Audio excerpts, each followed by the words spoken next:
Good morning. Today we are discussing about salient pole alternator. So in your syllabus it is in module 3. So you'll be taking the first part of that module. It is mainly two reaction theory. So we know that there are two types of synchronous machines are there. One is cylindrical machine and another one is salient pole machine. The difference is mainly in the construction of the rotor. So the first diagram representing the cylindrical machine, you can see the rotor structure is like a round structure. It is a round structure, but here it is a projected pole structure. We can say this is a projected pole. The poles are projected here, not a round structure. The inside you can see the rotor, outside it is stator. So these things we discussed earlier, already we discussed, you can refer that. What difference it makes in case of a synchronous machine? Due to this structure, there will be a change or difference in the air gap. So air gap is a space between stator and rotor. So this is stator, this is rotor. In between this, there is a space that is known as air gap, and this air gap will be uniform in case of a cylindrical machine, but it is different. You can see here, there is a difference in the space between stator and rotor in case of a salient pole machine. So how we can represent that? For that we are considering two axes. One axis is along the poles. In both cases, here along the poles there is an axis which is known as the D axis, because here you can see a north pole and here you can see a south pole. So along the pole we are drawing D axis, and in between the poles you are drawing Q axis. So how we can draw here? So this is a pole, this is again a pole, this is again a pole, there are four poles. So along the poles you can draw here, this is a D axis, and here also there is a D axis. These both are D axis.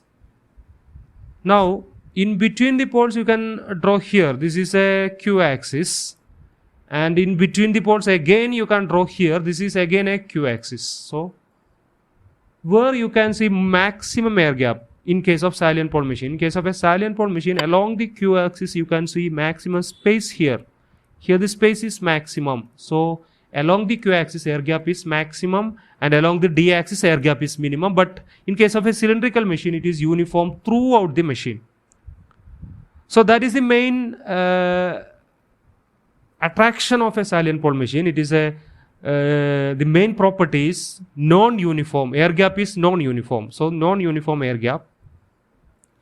Now with this armature reaction also varies. Armature reaction is always inversely proportional to air gap.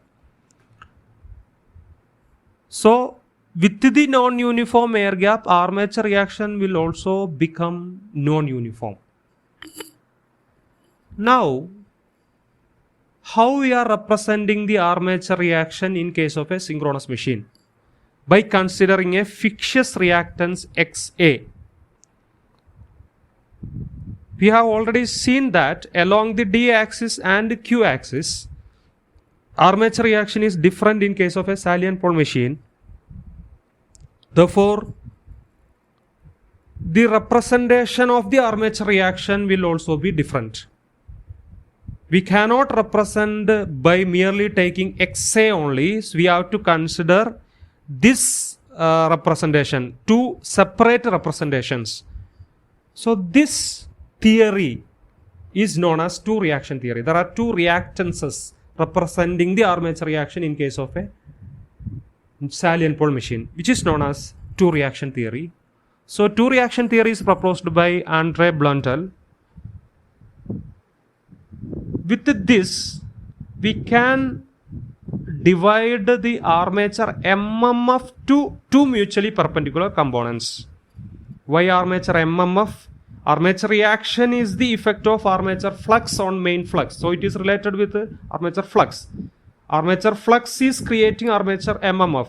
So both these are related. So with this difference along D and Q axis, armature reaction, there is a difference. So with that, armature MMF is also divided into two. Now here the diagram is different with the previous one. Main difference is here only two poles are there, one north pole here and south pole here. So along this pole you can draw D axis. So this is D axis. In between the poles means we can, so this will be perpendicular. This is Q axis. So D and Q axis. Now there are two components for armature MMF. One component along the D axis, which is known as D axis component, and another component is along the Q axis, which is known as Q axis component. So this theory specifying or explaining this armature MMF or different types of armature MMF along D and Q axis is known as two reaction theory in case of SAL. So two reaction theory is applicable only for salient pole machines, because in case of a cylindrical machine there is no difference like this. So it is applicable only for salient pole machines. Now you can compare cylindrical and salient pole machines. So we already discussed that air gap will be uniform in case of cylindrical machine, but it will be non-uniform. Where it is maximum along Q and minimum along D. Now, what about armature reaction? Armature reaction is uniform along in case of a cylindrical machine, since air gap is uniform. But in salient pole machine, armature reaction is non-uniform. Armature reaction is always inversely proportional to air gap. Therefore, in a salient pole machine, no air gap is maximum along Q. That means armature reaction will be minimum along Q. Air gap is minimum along D. That means armature reaction is maximum along D. Okay, now how we will represent an armature reaction? Generally, we will be representing. We will represent by taking a reactance, fictitious reactance XA. So in a cylindrical machine we can represent it by using XA, but in salient pole machine we can't represent like that. There will be two components, one along D and another along Q. So the component along D is known as XAD and the component along Q is known as XAQ. Which one will be greater always? XAD, because armature reaction is maximum along D axis. But in case of cylindrical machine, both these are equal, XAD equal to XAQ. Now, what is excess synchronous reactance? It is the sum of armature reactance and leakage reactance, XA plus XL.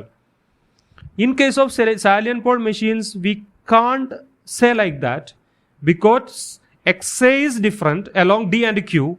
So XAD plus XL is known as XD. XAQ plus XL is known as XQ. So there are two different components. So excess is containing these two, XD and XQ. Both are different. XD is always greater than XQ, and the difference between XD and XD minus XQ is not equal to 0. Now in case of cylindrical machine, both these are equal, XD equal to XQ. Therefore XD minus XQ will be equal to 0. Why these are equal? Because air gap is uniform. There is no difference XAD and XAQ. There is not two components like that. So XD will be equal to XQ, and the difference between these are equal to 0.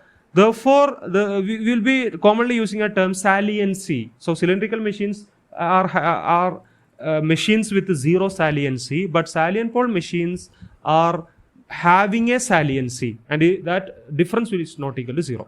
So this is actually representing the two reaction theory in case of a salient pole machine. So we can conclude like, in case of a salient pole machine, air gap is non-uniform, and with that armature reaction is also non-uniform, and there are two components, XAD and XAQ. XAD is always greater because armature reaction is always more along, maximum along D, and the difference, and XD, synchronous reactance, will be XAD plus XL and XAQ plus XL. That difference between XD and XQ is known as saliency. So with this I am stopping this first part. Thank you.